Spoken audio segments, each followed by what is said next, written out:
It was 4:28 a.m. Or maybe it was 7:28 a.m. It might even have been 1:28 a.m. Over the prior 3 weeks, I'd gone to sleep in 10 different time zones and woken up in 20 new hotel beds. But at this moment, I was somewhere around 35,000 feet in the air, with 1,200 miles behind me and 1,200 more to go. I knew only one thing for certain.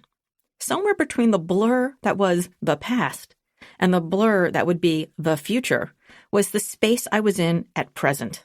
Upright and locked, in a center seat on a red-eye flight, heading home at last, completely and utterly fried.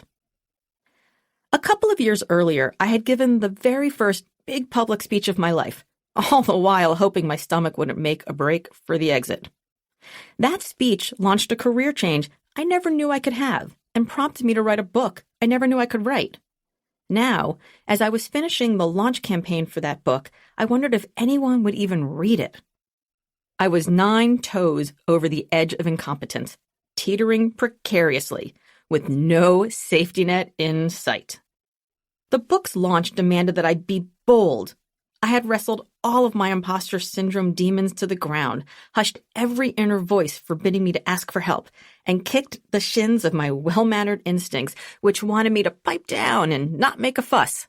I had no idea what I was doing, but I set crazy goals for myself anyway. I let my mouth write a whole lot of checks that my hustle had to cash. But it worked, and the book became a bestseller. Destination reached. Success achieved. I was honored. I was humbled. I was overwhelmed. And sitting on that red-eye flight, I was also bone tired. The exhaustion I'd felt at that moment was unlike anything I'd felt before. Sure, I'd been tired after having 2 babies, but that was a marathon type of slog where I just had to quiet the raging hormones on their quest for rebalance as they screamed in my sleep-deprived inner ear, "You have no idea what you're doing." 20 years later, I can tell you the prediction wasn't exactly wrong. And I'd been tired with, actual marathons that I decided to run as misfired midlife crises, 26.2-mile battles against every part of my being as my body and mind telegraphed that the torture was wholly untenable. This exhaustion was different. I had spent the better part of the launch campaign existing on nothing but coffee, protein bars, and the rush of adrenaline that bowel-shaking terror always provides. I'd like to say that along the way I'd found my rhythm, my flow, my stride, but that would be untrue.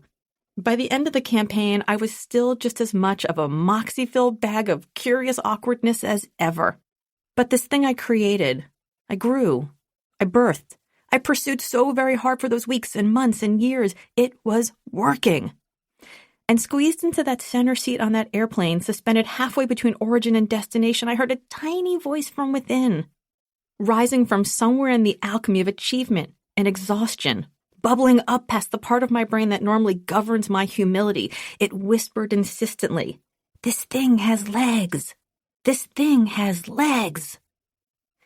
This murmur of grandeur set my altitude-addled mind on a mission to choreograph the gymnastics it might take to reach a new level of success, one that I never imagined was open to me before. Wait, I thought. Maybe I haven't reached my destination at all. Maybe I can go even farther. That idea was mind-blowing. It was electrifying. It was wonderful. But it was also anxiety-provoking. It was stress-inducing. It was hell.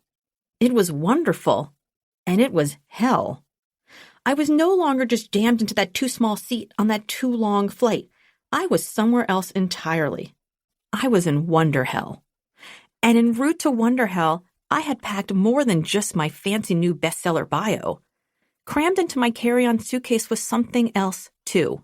Something that would forever change me. An expanded vision of my potential.